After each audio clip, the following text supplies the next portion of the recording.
Okay, so what I've actually done, a little bit more than I was expecting, to be honest. It's always difficult to judge when you're trying to do it for being online, but what I've done, I've covered the bottom of the fuselage in Tamiya masking tape in the hope that it'll work as a barrier to prevent the filler sticking to the plastic that I don't want at this stage.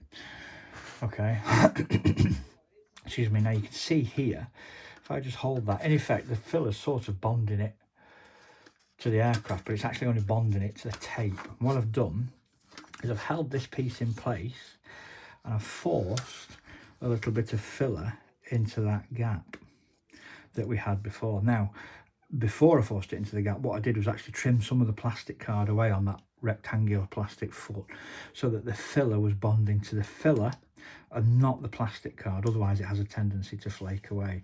Now I'm hoping if I put my knife under this end of the fuselage here and I just start levering, I'm hoping with relative ease that this component is going to come away from my fuselage. There's no guarantees. I'm going to peel the tape back a little bit in the hope that that might help. So I can get my knife underneath, and I'm going to try just levering a little bit from the front. Oh, there's part of it's gone. Just a fuselage. There we go. Okay, so I get rid of that. So there's my fuselage, and here, because it doesn't stick to the tape, here is my component. Now, with this scalloped face on here, what I can actually do to neaten this up here, while the filler's still green, that word that we've used, I can just trim away some of these slightly rough edges. You'll never see them, but it always looks better when things are a little bit neater. We can see how the filler doesn't stick particularly well. It sticks better as it dries, but it doesn't stick particularly well. I'm going to neaten that off there, and we're going to cut that end off.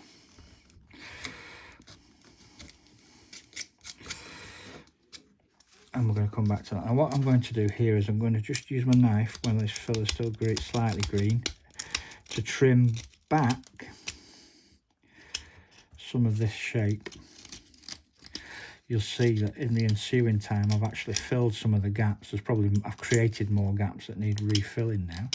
But if I knock this back now that it's green, I'm going to get the sandpaper and files in on the act shortly.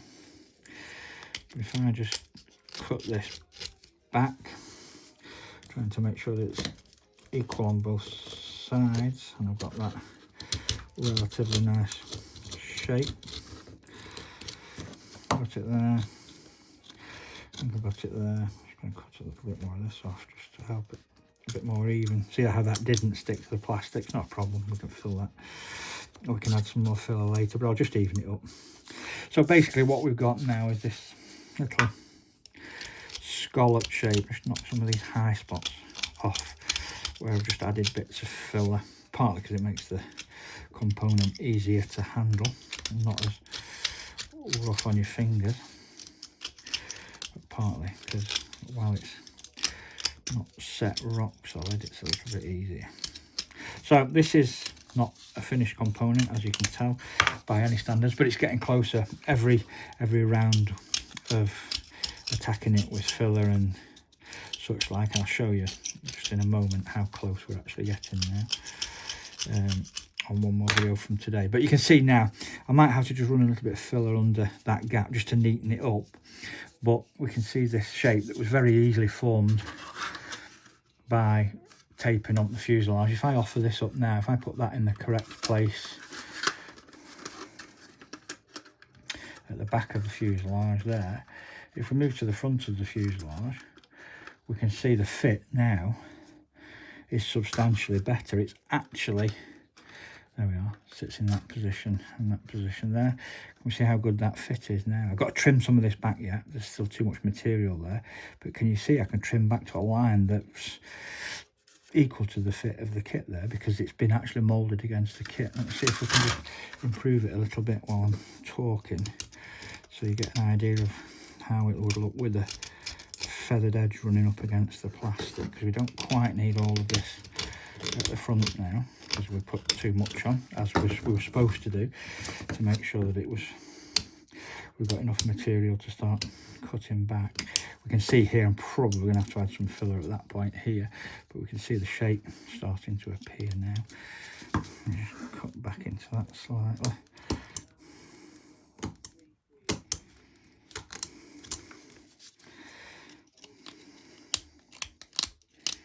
But if you notice, I've done this other than having the pieces, the initial pieces that I had. So there we are, because I've feathered that edge. I've cut it back a little bit, might still be a bit further forwards, but it's all hand skills, hand-eye coordination, hand skills, without necessarily tons of engineering measurements and things like that. But we can see this piece starting to appear now. We're still a little bit further forwards than we should be there, but we can see the fit here is as good as anything we'd expect from a kit. We're going to do the same here in a bit. We've not done that bit yet. It's a little bit at a time, but we can see the area that we've done fits very well. Okay, we can see here coming a little bit further forward than it should at the moment, so that's fine though, because it's supposed to. It's got quite it cuts quite a long way back, this component. This might not be as much of that showing as I was expecting actually, but if we cut it back to where it's supposed to be, let's see where it's at now. Let's put that on its mark. There we are. We're pretty much there now, so you can see that cut back. There's a component that comes onto the kit here. We can see that. We can start. I'll just see if I've got some handy. That might be all sorts of little bits of sanding blocks and things like that, all worth keeping. Some fairly harsh sandpaper. I use a bit of that. I don't usually like using this. I prefer this stuff. This is great sandpaper for working on this kind of thing. And you can wrap it and all sorts. And if I use this bit of plywood with a couple of bits of sandpaper glued to it, it lasts for ages. But if I start attacking the side of this component with a bit of sandpaper, you can see how quickly, try it with this one, a finish actually starts to appear. Let's do it on this side just to show you the speed. I would recommend doing this wet, and if you don't do it wet, wear a mask, because you can see the amount of dust created here. But you can also see, with very little effort indeed, how rapidly a finish starts to appear. It's not by no means a finished finish, but can you see our centre line just starting to appear? And what we do is we go finer and finer on sandpaper grades. Not ready for this grade yet, but I'll just show you what I mean. Get rid of the surface texture, and you're going to end up with a very smooth surface.